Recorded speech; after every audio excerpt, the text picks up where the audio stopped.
Hey guys! Hello. Shan and Dave, we are the Backyard Bandits! And we are done with the PCT! All done.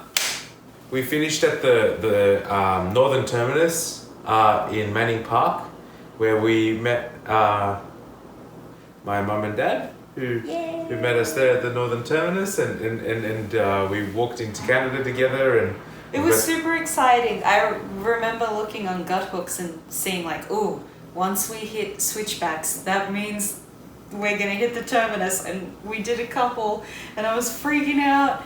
And then I looked and I'm like, oh, is it down this next switchback? Oh, nope, one more. And then finally I had a sneak peek and I saw it and I saw them, and then I had to run back because I was just like, I wasn't ready, and I hugged Dave and freaked out a little bit. And then we walked there and met Greg and Joanna, and it was really, really awesome. They had flags and And t-shirts. t-shirts! What?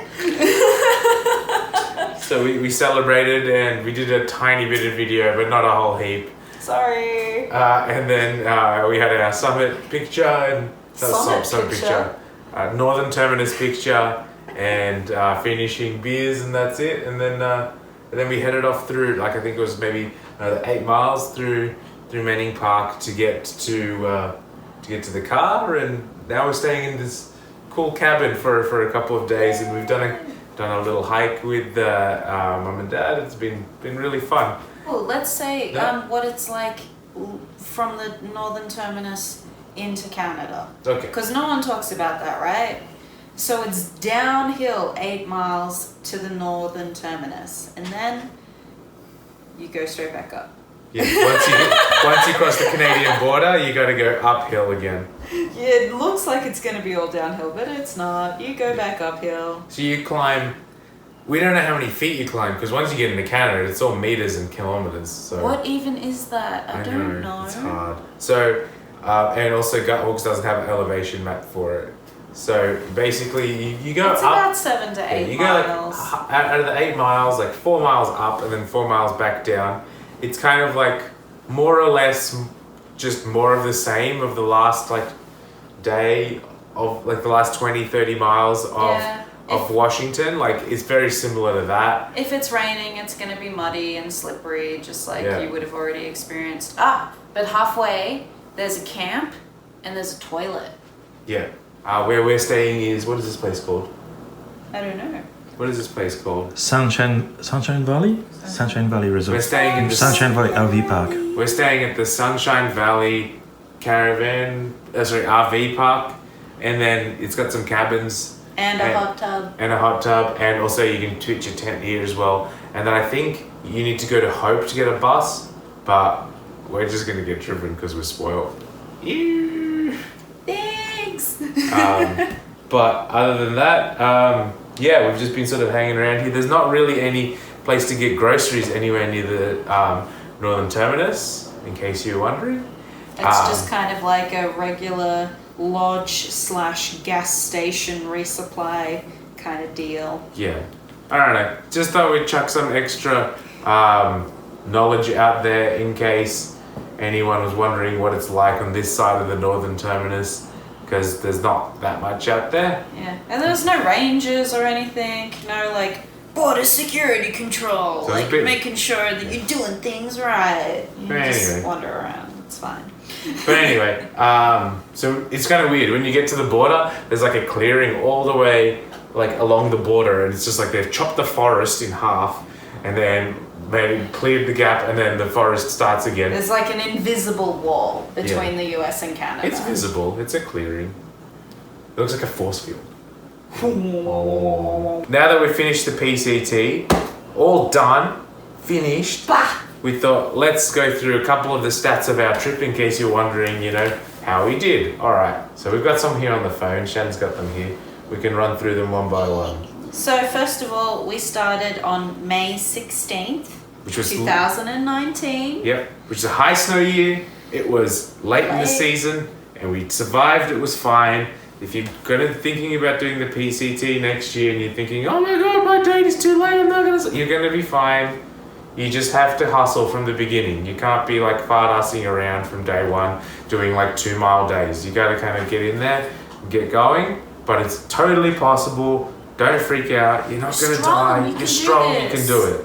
Anyway. Okay, so our end date was September 22nd, 2019, which means total we did 130 days on the PCT, start to finish.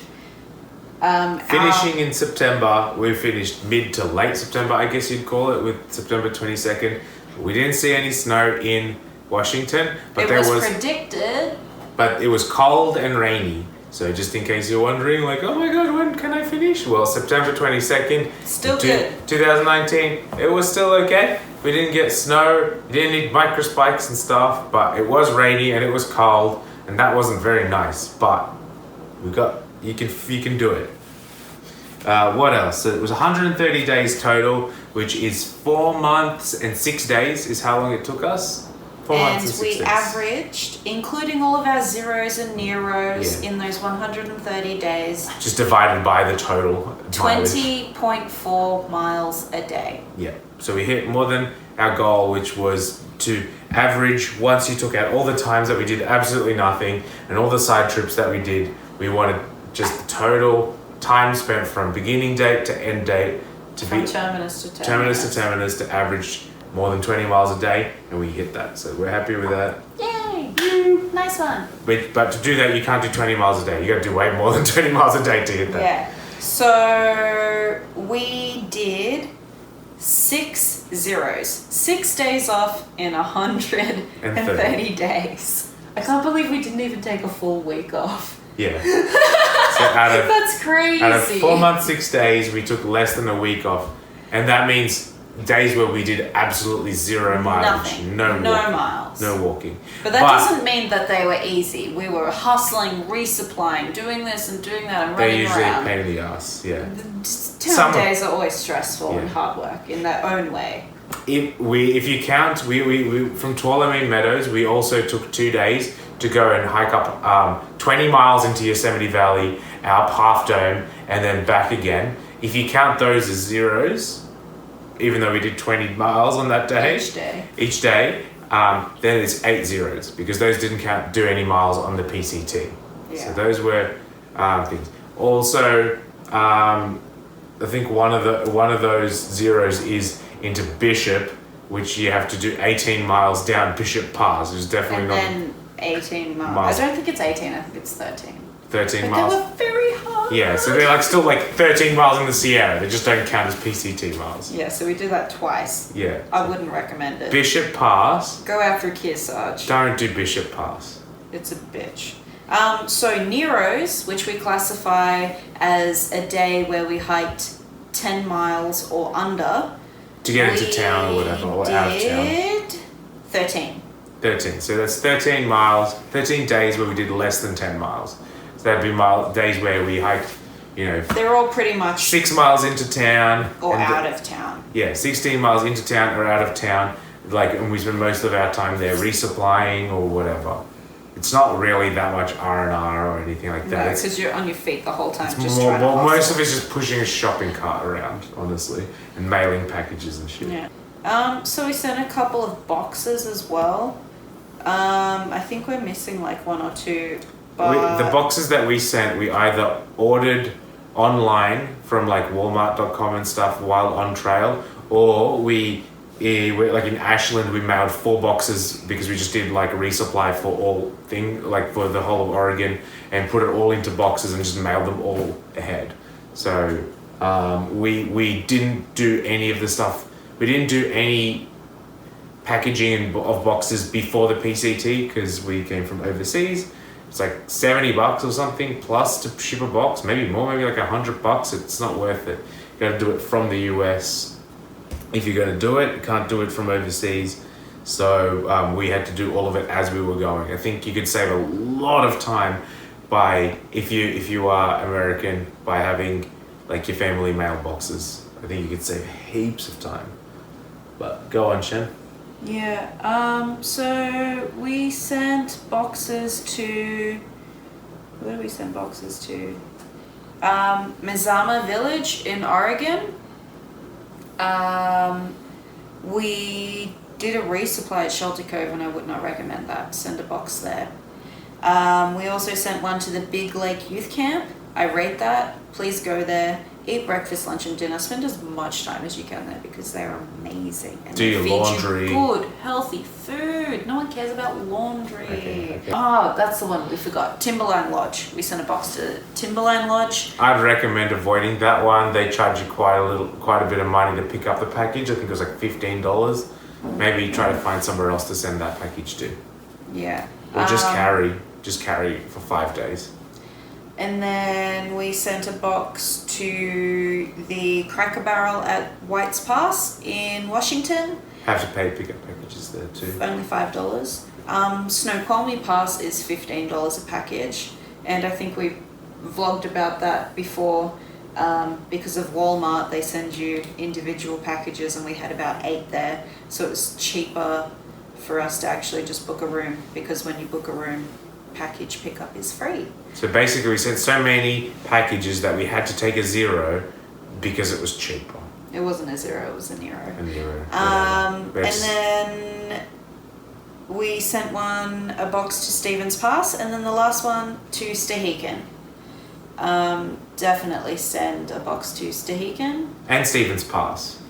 Yeah, Stevens Pass has absolutely nowhere you can buy groceries at all.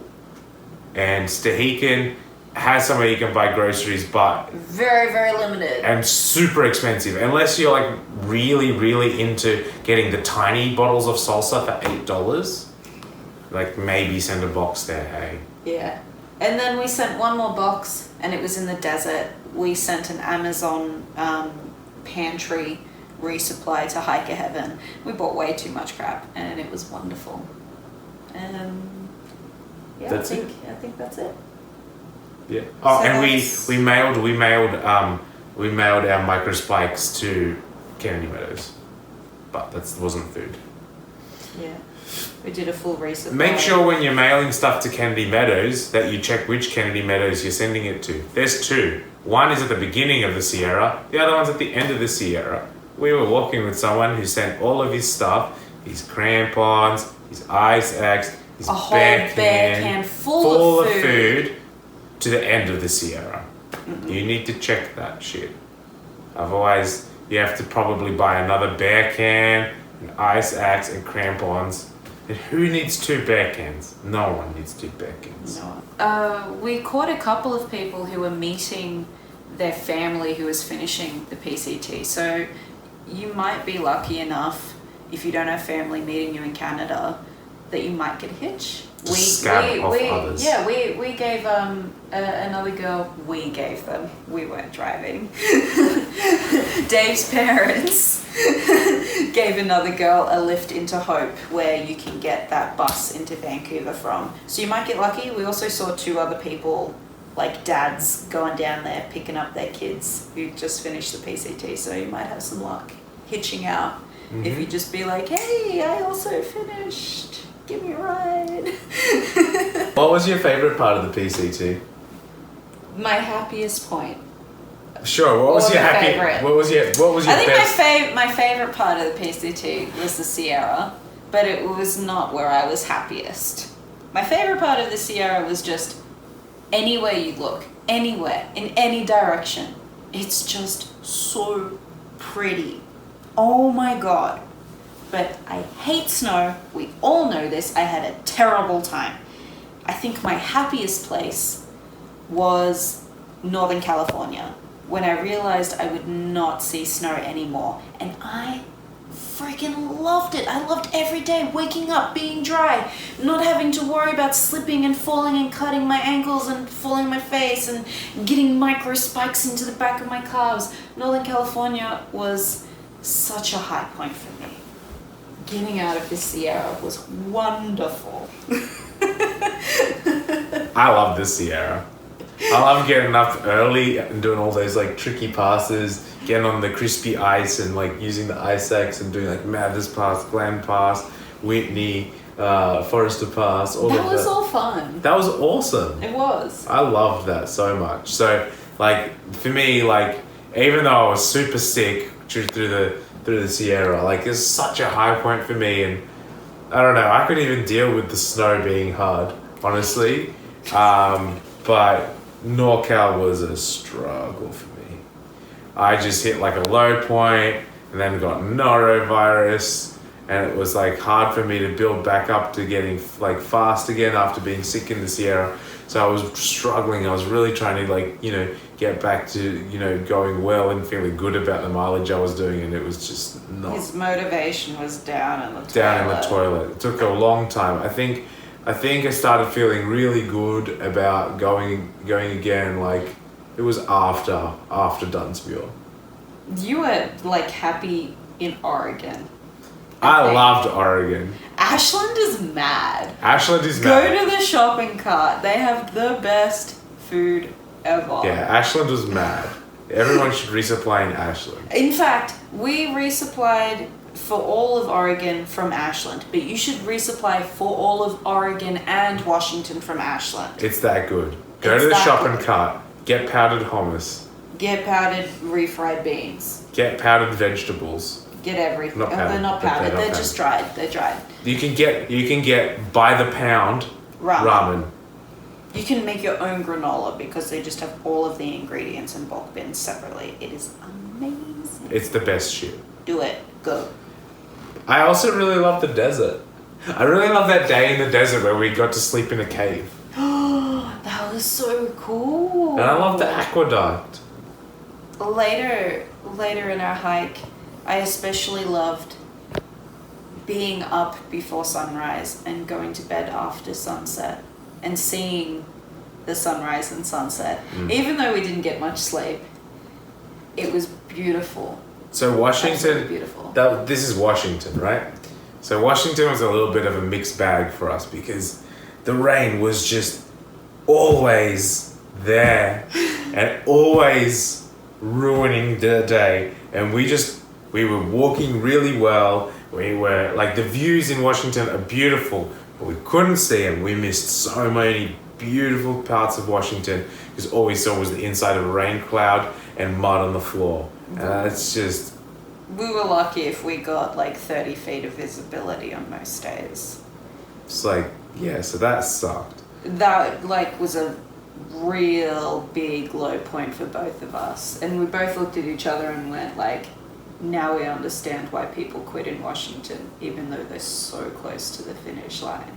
Because like when you're wet for like 3 weeks in a row, you just want to give up, and you don't get the views as like a payoff. You're like, I'm miserable, I'm wet, I'm cold, I'm tired. Oh, but Washington is so gorgeous and it makes it all worth it. This is why we're doing it. No, we were just inside of a cloud. Everything looked the same and it was depressing. And one of the biggest bummers was like, I don't know about you, Shan, but I was really looking forward to the ridgeline walk on the knife edge and goat rocks, and we just didn't see anything there. We were just in a cloud, in a So- really angry, scary, thunderous cloud. So you kind of felt a little bit ripped off there because of the weather, but what do? We got like 2 or 3 sunny days, and Yeah. they were amazing. In a whole state, we got 2 or 3 sunny days. What do? It was just enough of a taster to really make me want to come back and do it again in a better season. In a Maybe better just weather that window. section. But one of the nice things about this year, everyone said like, oh, it's going to be really hard because it's a high snow year. And for sure, like, first of all, we can't compare to other years, but just comparing to old Gut Hook comments, like we definitely had way bigger snowfields in the Sierra. Like And most of them, way bigger river crossings. yeah, like everything was like tits deep, 20 miles of snow. Like the only time we weren't walking on snow basically was when we were really close to a river. But like, so that obviously slows you down and it's, it can be a bit of a slog. But 2019 also was an awesome year to do it. We didn't have any fire closures, not a single one. And I think that that's like a super rare chance. We got to do the whole PCT from southern terminus to northern terminus. We did the whole With thing. only one detour, the endangered frog detour, which like has been in there for like, I don't know, the last 10 years. And it wasn't even that long. It was It's like 4 miles. 4 miles. So in the whole of the PCT, we had 4 miles of detour. Like that's pretty rare and that's pretty We got cool. a real good one. So I think that that's worth keeping in mind when like maybe the year looks like, oh, it's going to be a wet one or a snowy one or a hard one, but dry hot years are not necessarily going to be easier because you have stuff like fires every year, but we were really lucky we didn't have to deal with fires. So Yeah. really stoked about that. Fires suck, like fire detours suck, so we didn't have to deal with that, and we're really happy about that. But other than that, yeah, I'm really happy we did it. I think we did really well. We didn't skip, we didn't flip, didn't quit. didn't quit. But yeah, thanks for watching our videos. Thank you so much, guys. All of your comments and likes and support give us life. Yay! Shirts! Flags! Straight